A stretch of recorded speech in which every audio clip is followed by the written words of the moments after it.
ಸದ್ಗುರುಗಳಿಗೆ ಯಲ್ಲಮ್ಮ ಗಂಡ ಗೋಳಪ್ಪ ಇವರು ತಮ್ಮ ಮನೆಯ ವತಿಯಿಂದ ಸನ್ಮಾನ ಕಾರ್ಯಕ್ರಮವನ್ನು ಮಾಡಿದ್ದಾರೆ.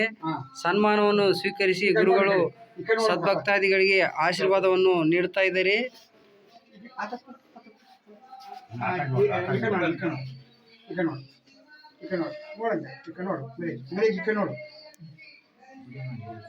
ಸದ್ಗುರುಗಳು ಇಲ್ಲಿ ನಿಂತಿದ್ದಾರೆ. ಸದ್ಗುರುಗಳ ಪಾದಕ್ಕೆ ಎರಗಿ ನಮಸ್ಕಾರಗಳನ್ನು ಸಲ್ಲಿಸಿ ಸದ್ಗುರುವಿನ ಆಶೀರ್ವಾದವನ್ನು ಪಡೆದಂಥ ದಂಪತಿಗಳು ಇಲ್ಲಿ ನೀವು ವಿಡಿಯೋದಲ್ಲಿ ನೋಡ್ತಾ ಇರ್ಬೋದು. ತಮ್ಮ ಮನೆಯ ವತಿಯಿಂದ ಸದ್ಗುರುಗಳಿಗೆ ಸನ್ಮಾನ ಕಾರ್ಯಕ್ರಮವನ್ನು ಮಾಡಿದ್ದಾರೆ. ಇಲ್ಲಿ ಕೂಡ ಈ ಕಾರ್ಯಕ್ರಮದಲ್ಲಿ ಸಬ್ಜಲಿ ಸಾಹಿಬ್ ತಾತನವರು ಗೋನವಾರ ಇವರು ಕೂಡ ಈ ಕಾರ್ಯಕ್ರಮದ ಉಪಸ್ಥಿತರಾಗಿ ಬಂದಿದ್ದಾರೆ. ನಾಳಿನ ಕಾರ್ಯಕ್ರಮಕ್ಕೆ ಇವರು ಪುಣ್ಯ ಕಾರ್ಯಕ್ರಮದಲ್ಲಿ ಭಾಗವಹಿಸಿ ಪುಣ್ಯದ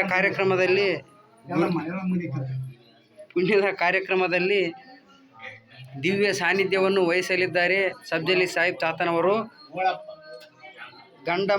ಯಲ್ಲಮ್ಮ ಗಂಡ ಗೋಳಪ್ಪ ಇವರು ಇಲ್ಲಿ ಗುರುವಿನ ಪಾದಕ್ಕೆ ಎರಗಿ, ಗುರುವೇ ನೀನೇ ನನ್ನ ಭಾಗ್ಯದ ದೇವ, ಜಗ ಬೆಳಗುವ ರತ್ನ, ಜಗದ ಜ್ಯೋತಿ, ನೀನೇ ನಮ್ಮ ಮನೆಯ ದೇವ, ಬಂದ ಕಷ್ಟಗಳನ್ನು ನಿವಾರಣೆ ಮಾಡುವ ದೇವ ನೀನೇ ಎಂದು ಸದ್ಗುರುವಿನ ಪಾದಕ್ಕೆ ಎರಗಿದ್ದಾರೆ.